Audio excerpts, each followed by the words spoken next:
Welcome back, everyone.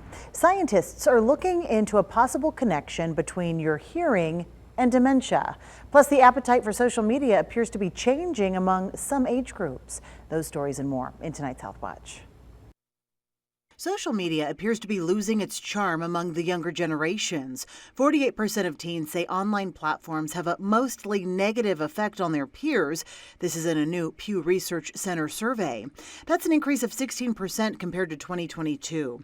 Only 11% say social media is mostly positive, and nearly half of those polled say they're using it less. Scientists report progress in creating a bird flu vaccine. A University of Buffalo study on mice found an experimental vaccine offered complete protection against the virus. Doctors say there is still a lot of work to do, but it's an encouraging step forward. The rate of strokes among young people due to unknown causes is on the rise. A study by the American Heart Association found up to half of all clot-caused strokes in people under the age of 50 are due to unknown causes. Doctors say young people should be tested for non-typical stroke risk factors, including blood clots, migraines, and kidney or liver disease. There may be a link between hearing loss and dementia. A JAMA study showed treating a patient's hearing loss can actually delay dementia.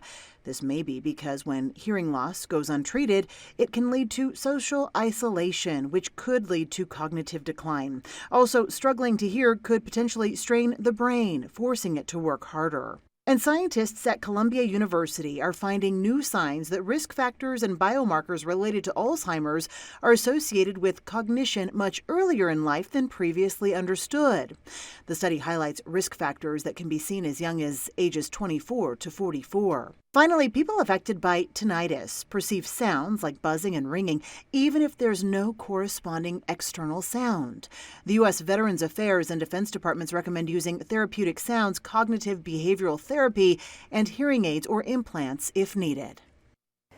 And tinnitus is fairly common. It's predicted that 10 to 15% of the population deals with it at some point in their lives. That's Health Watch for tonight. For a closer look, go to the feature section of our website, 2news.com, and click on the Health Watch icon.